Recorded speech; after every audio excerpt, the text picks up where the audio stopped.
내년 총선을 앞두고 정치권의 관심사는 선거 룰을 결정하는 선거제 개편입니다. 거대 양당은 아직도 준연동형을 유지할지 병립형으로 회귀할지 우왕좌왕하고 있는 모양새인데요.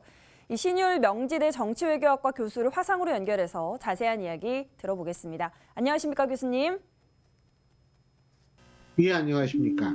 네, 내년도 4.10 총선을 앞두고 선거제 개편, 선거구 획정 논의가 현재 이루어지고 있는 상황입니다.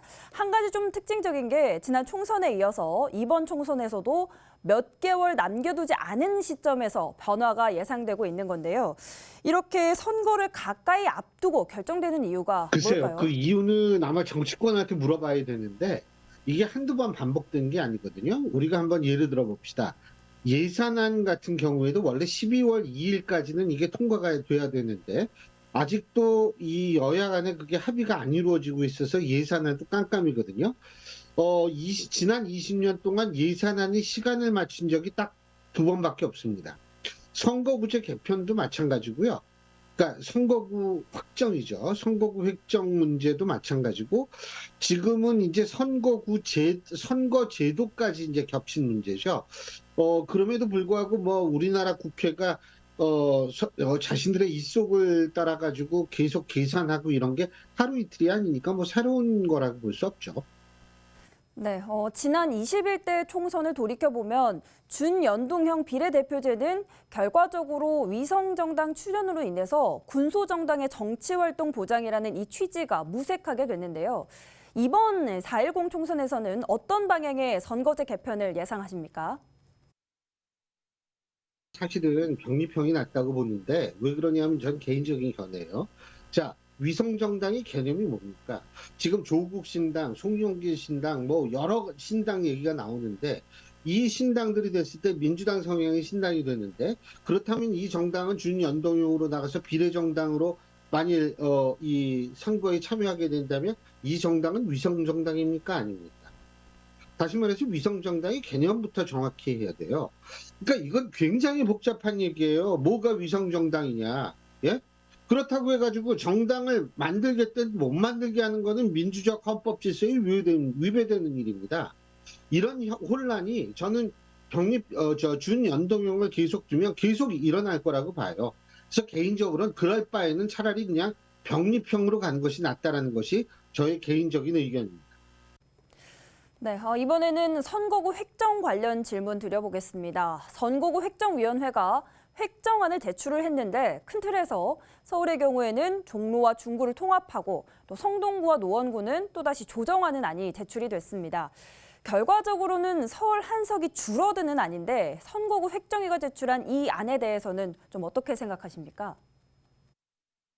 저는 사실 그 안에 대해서 이렇다 저렇다 얘기할 수 없다고 생각합니다. 왜냐하면 지금 현재 기준은 인구수 대비로 해가지고 잘라놓는 거기 때문에 그거는 아마 선거구획정위원회에서 충분히 생각을 해가지고 그렇게 했을 거예요. 그런데 이제 문제는 전북에서도 줄고 뭐 이런 식으로 해가지고 지금 민주당이 굉장히 반발을 하고 있거든요. 그 민주당이 굉장히 반발을 하고 있는데 민주당이 이렇게 반발을 하면 제의 요구를 할 겁니다. 민주당 분명히 제의 요구를 할 텐데 제의 요구를 하면 3분의 2가 동의를 해야 되거든요. 그 얘기는 뭐냐면 그 위원회에 속한 여야가 합의를 하지 않으면 제의 요구가 받아들여지지 않는다는 얘기예요. 그렇기 때문에 제가 볼 때에는 민주당이 반발을 하고 있는데 이게 이루어질지 안 이루어질지는 잘 모르겠어요. 그런데 일반적으로 우리나라의 선거 획정이 보통 4월에 총선이 한 1, 2월에 결정되고 이런 사례도 적지 않아요. 그런데 이게 늦게 적지 않은데 저는 그 전북에서 이게 한석 줄었다 이 부분이 아니고 문제가 되는 거는 저게 문제예요. 강원도 엄청나게 큰 지역구가 발생을 했습니다. 인구가 주니까요. 근데 그런 부분을 어떻게 그게 지역 대표성이 제대로 살려질 수 있을까? 좀 의문을 갖고 있습니다. 네, 선거구 개편이나 선거구 획정이나 어쨌든 유권자들의 소중한 한 표를 잘 행사하는 게 가장 중요하겠습니다. 21대 이어 22대 선거를 앞두고 있는데요. 이 바뀌는 선거제에 대해서 시민들을 좀 어떻게 받아들여야 할까요? 글쎄요. 일반 유권자들은 사실 선거제가 병립형이나 준연동형이나 이런 데에는 별 관심이 없어요, 사실은. 우리 같은 사람도 자기네들끼리 싸우기 때문에 솔직한 얘기로 저희 같은 정치학자들도 별 관심이 없어요.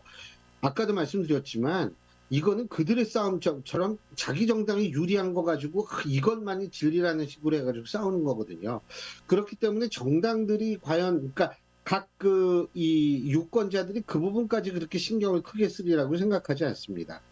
한 가지 제가 말씀드리고 싶은 것은 약속을 지키지 않았다라는 그런 비난을 들을 소진이 있어요. 이재명 대표가. 하지만 약속을 지키지 않은 것으로 약속을 지키려고 해서 또 본인이 민주당이 좀 손해를 보는 이런 거는 당대표가 막아야 되거든요. 왜? 선거라는 게 뭔지 아십니까? 선거는 권력 획득을 위한 중요한 과정입니다.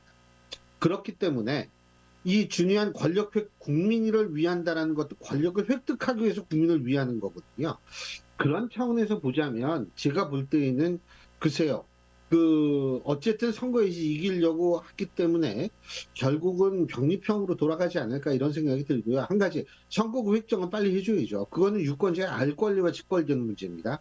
내 지역이 어떻게 되는지도 모르고 어떻게 되는지 몰라가지고 누가 나오는지도 모르는데 그래가지고 선거가 제대로 될 수 있겠습니까? 선거구 획정은 빨리 해야죠.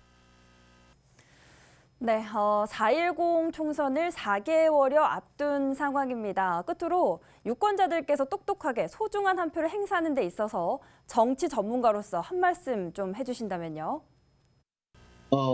우리가 대의민주주의에는 세 개의 기둥이 있습니다. 책임성과 책임 귀속성과 대응성인데요. 뭐 어려운 얘기 하지 말고요. 책임 귀속성이라는 게 뭐냐면 여러분의 그 지역구에 나온 국회의원 4년 동안 평가에서 잘못했으면 떨어뜨려야 돼요. 그런데 우리나라에서 그게 잘 이루어지지 않아요. 그러니까 뭐 정책을 보고 투표한다. 정책 보고 투표 안 해도 좋으니까요. 여러분의 삶에 그 여러분 지역구 국회의원이 조금이라도 긍정적인 의미를 주고 역할을 했는가. 이것만 판단하십시오. 한 게 없다? 그럼 떨어뜨리세요. 네, 지금까지 선거제 개편과 선거구 획정에 대해 명지대 신율 교수와 이야기 나눠봤습니다. 오늘 말씀 고맙습니다, 교수님. 예, 고맙습니다. BTV 뉴스를 더 많이 보고 싶으시다면 여기 구독 버튼을 눌러주세요. 추천 영상도 누르면 바로 재생됩니다. 또 다양한 서울 소식을 보고 싶으시다면 휴대폰에서 가지 앱을 다운로드해보세요. 저희 BTV 뉴스를 시청해주셔서 감사합니다.